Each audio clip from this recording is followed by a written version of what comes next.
একই ধরনের মাউসের শেপ ব্যবহার করতে করতে আর ভালো লাগতেছিল না, তাই একটি লিওবুক GM5 আলট্রা অর্ডার করে ফেলি। এটি বেসিক্যালি এগ্রো শেপের মাউস। বিটবাইট টেকনোলজি থেকে মাউসটি অর্ডার করা হয়। তারা লিওবুকের অফিসিয়াল ডিস্ট্রিবিউটর। এছাড়াও তাদের কাছে আরও অনেক পিসি পেরিফেরালস পেয়ে যাবেন, যেমন কিবোর্ড, মাউস, রাউটার অ্যান্ড আরও অনেক কিছু রয়েছে তাদের কাছে। চলুন এবার আমরা আনবক্স করে নিই। আনবক্স করার পর প্রথমে আমরা এখানে একটি ম্যানুয়াল পেয়ে যাই। এরপর আমরা আমাদের 8 কিলোহার্জের যে রিসিভারটা রয়েছে সেটি পাই।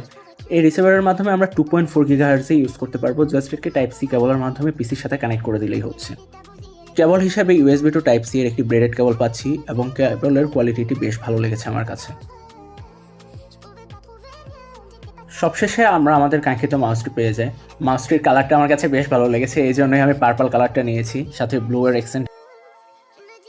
সেন্সর হিসেবে এখানে ইউজ করা হয়েছে লিওবুক কাস্টম 3960, যা 38,000 DPI পর্যন্ত পুশ করতে পারে।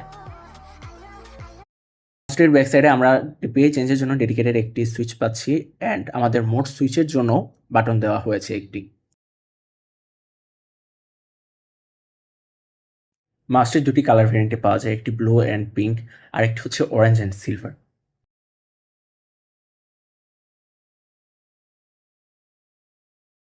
মাউসটির জন্য একটি ডেডিকেটেড সফটওয়্যার আছে যা লিওবুকের, অ্যান্ড এখানে আপনারা আপনাদের মাউসের চার্জ এবং বিভিন্ন ধরনের ম্যাক্রো সেট করে নিতে পারবেন, লাইক কোন বাটন দিয়ে কী হবে। এখান থেকে DPI সিলেক্ট করতে পারবেন অ্যান্ড আপনাদের যে পোলিং রেট আছে, যেমন আমি 8 কিলোহার্জের ডঙ্গল ইউজ করতেছিলাম, আপনারা চাইলে এখান থেকে আপনাদের পোলিং রেটও চেঞ্জ করে নিতে পারবেন আপনাদের মন মতো করে।